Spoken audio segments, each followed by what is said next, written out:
Today's video was actually requested. This is about being an influencer in Japan.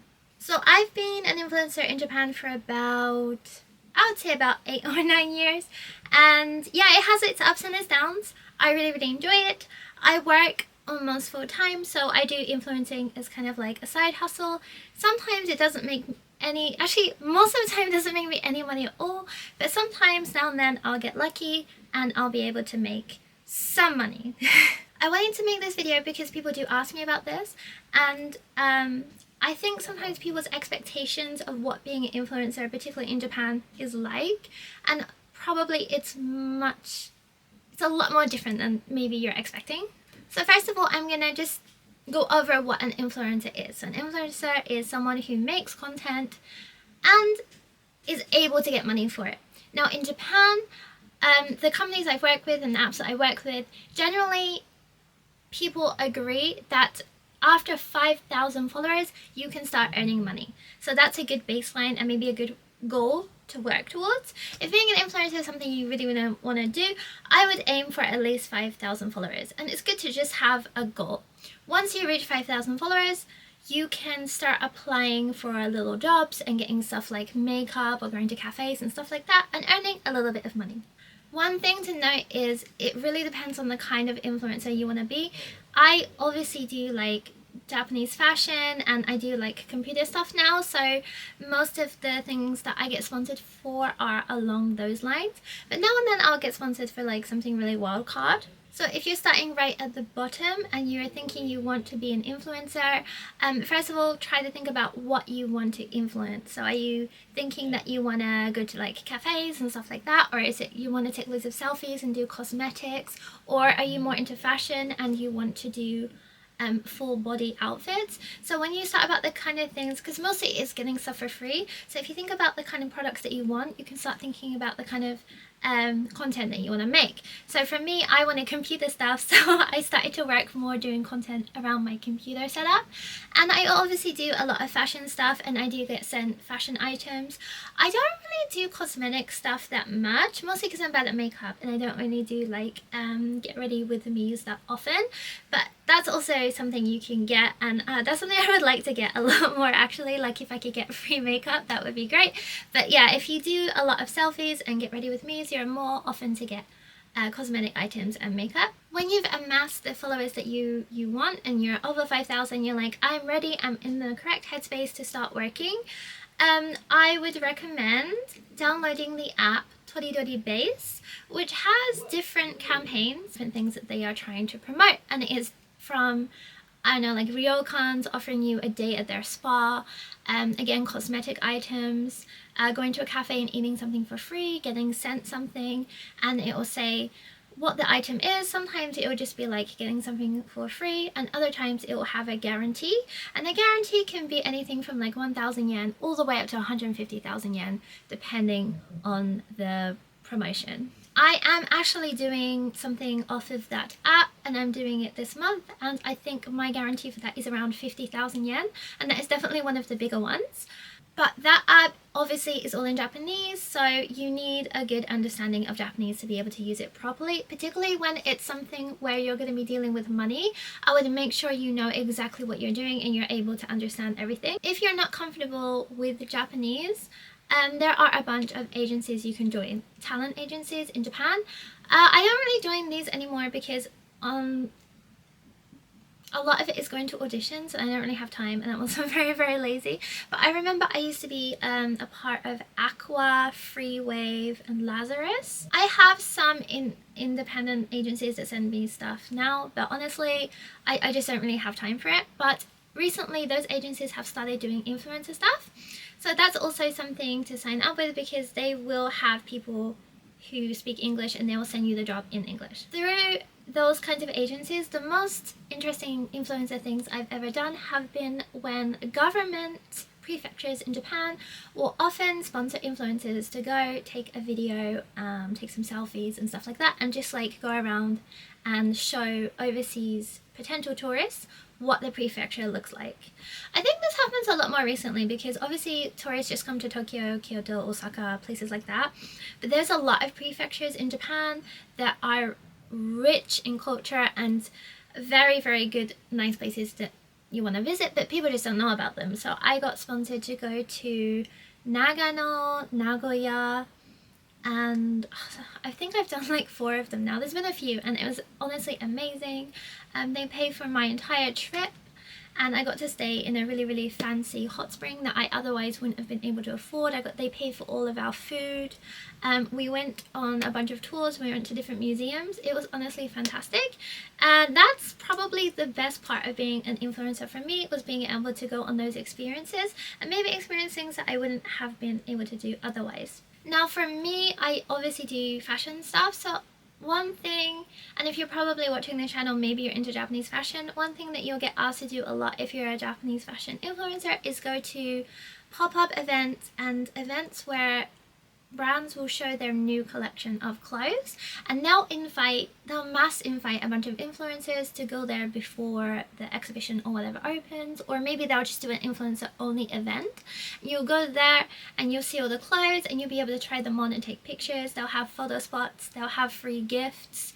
A lot of those events can be really, really fun, and that's also another thing that is fun about being an influencer in Japan, because there are a lot of events aimed purely at influencers. I think the best one I went to was for Swan Kiss, and it was a Halloween one, and they gave us all one of their free Halloween costumes, and we tried it on as soon as we arrived, and it was actually like a Halloween party, and we got to walk around in our free costume and take pictures.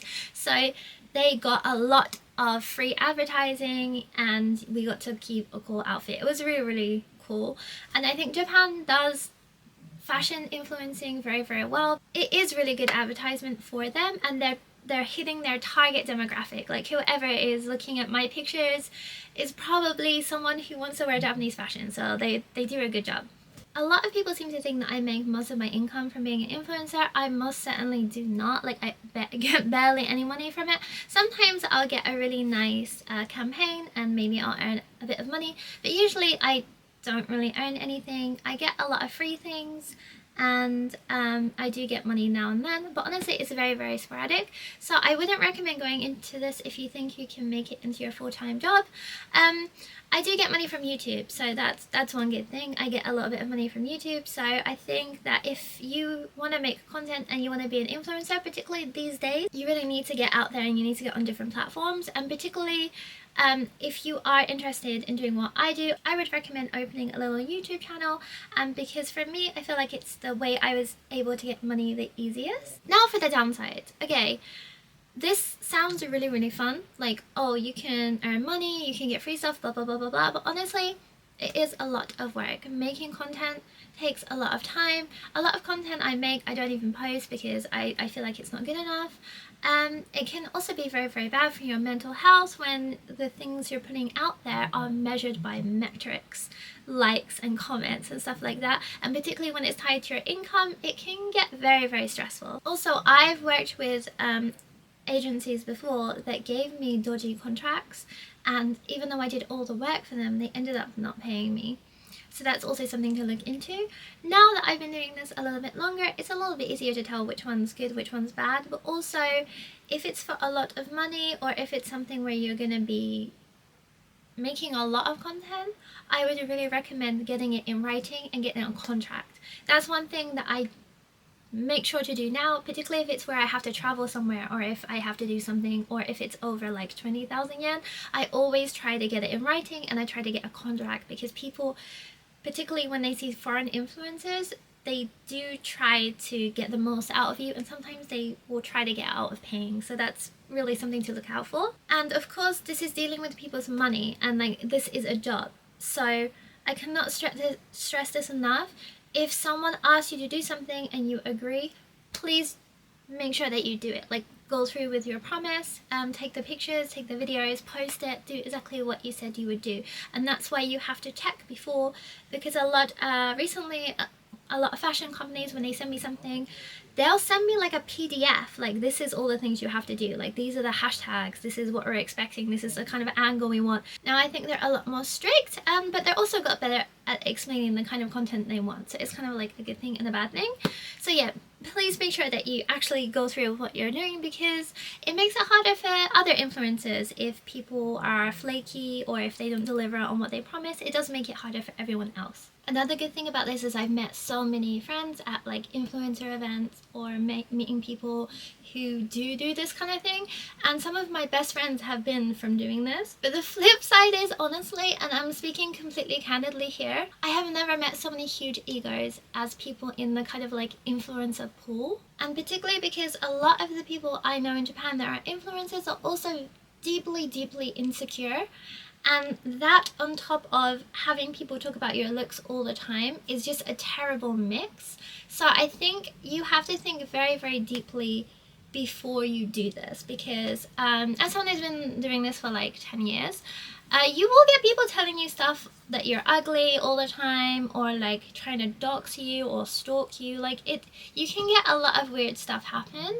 And you also have to remember to be kind to people. Like, I've met a lot of influencers even this year where they'll come to meet me and they'll be like an hour and a half late, and they'll just assume that that's okay. Like, there's a stereotype of influencers being really entitled and vapid, and honestly I know so many really lovely people, and I've never really seen that. But honestly, recently, particularly as I'm working for this brand and I have to find influencers, I have been going from the other side where I've been trying to find influencers, people who would fit the brand and people I can send my product to.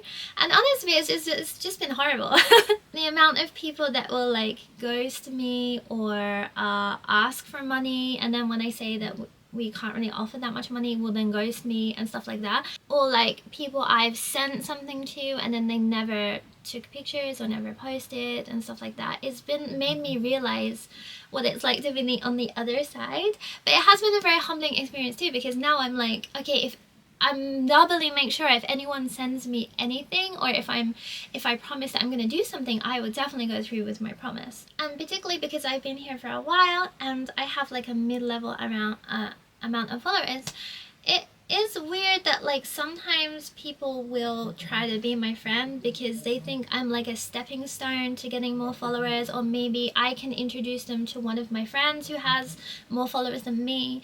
So in that sense, it makes me a little bit wary around people, because particularly this year and last year, I did have a few weird experiences with people. I love making new friends, but I feel like if the only reason you want to be my friend is because you also want to do the kind of thing that I'm doing, it makes me feel kind of weird. Like, I would rather people be my friend because they think that I am fun to be around, rather than they think they can use me as a stepping stone to something else. So that's also something to think about. Like, I think it's fun being with my friends and making content with my friends. Like, particularly me and you mentioned you make a lot of content together, but we are friends and we like being together, and we do a lot of things off camera, and we hang out all the time where we're just in our pajamas and stuff like that. And I feel like, make sure that when you hang out with people, you're doing it for the right reasons, because you like them and you want to be around them, not just because you want to make content. So that's also something to think about. One thing to be mindful of is that social media changes so much, particularly this last year with everything that happened with Twitter and the fact that TikTok might get banned. Everything's always changing, so you have to be very flexible. And that's something perhaps I'm not very good at doing, particularly because the last couple of years, the thing that's got really popular is short form content. And so now, even the fashion influencers or like artists and stuff like that, people who were once doing something a little bit more static now have to make short form content, and honestly it is very tiring. I'm personally not good at making short form content because I did have a job where I had to make kind of like TikToks. So for me, I don't really enjoy making short form content, but I promised myself this year I would push myself to make a little bit more. Mostly because I do want to challenge myself, and I do want to try new things, and it is very easy to become stagnant, particularly when you're just taking pictures of your everyday life. One other thing, and I used to have a very good Japanese friend who was an influencer, and she was honestly the best influencer imaginable. Every time I went out with her, she took me to a cafe and she's like, it's all free, we can eat whatever we want. And then she'd pull out like a makeup pouch and everything in there she just got for free. All her makeup, all her clothes, everything was free. It was incredible. But the way she did this was obviously mailing tons of different brands and just asking them. And that's something that is particularly hard for me and I don't really like doing. But this is something to think about if you are going to be an influencer, that you do have to put yourself out there a little bit. And if there is something that you want to collaborate with, or if then yeah, mail them. And the only thing with that is you do, it is kind of like a business proposal. So you have to say, hello, my name is blah, blah, blah. This is what I can offer you. I have this many followers. I have this much engagement. I can do this. I can make, and then describe the kind of content you're going to make. And then it's up to them if they choose you or not. I'm kind of shy, so I don't really do that unless it's like something that I really, really want to do. And then if I do that, I make sure that I include all my good points and all my social medias, and I'll make kind of like a plan of what I will do, like what kind of content I will make. So yeah, being an influencer is super fun. It can be a little bit rough on your mental health sometimes. My advice for this is to take regular breaks, hang out with your friends, and do stuff where you just don't take any pictures or make any content at all. I think that's really, really important. Find apps like Toridori Base, find agencies that you want to work with, get down your branding, like, because that's another thing, like, have a strong brand, have a recognizable style. If you want, like, you can choose your own color palette. Like, I know people that only post blue pictures or purple pictures. Recently, a lot of new Instagrammers in Japan, what they do is, all they do is go around and, like, they film things in Japan. Like, they film sakura, they film cafes, stuff like that. That's also a good way, finding something that's trending in the moment and kind of capitalizing on it. That's also something I'm not great at and something I'm trying to improve on. But yeah, my biggest piece of advice is just make content that you like. Like for me, a lot of content I make, I know it doesn't do super well, but I like it, so I'm going to keep making it. Make sure whatever you're doing is fun, you're enjoying it, because that's how you will keep the longevity. I know so many people who moved to Japan and they wanted to do influencer stuff, and they burnt themselves out too quickly, just like kind of riding the wind for trends. They'll just do whatever is trendy at that time, and their heart's not really in it. So just do the thing that you want to do.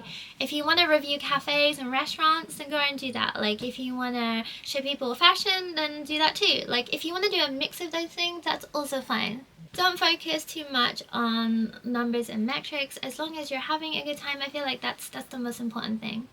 And if people see you're having a good time, they will enjoy your content too. Oh yeah, and like bonus anecdotal story.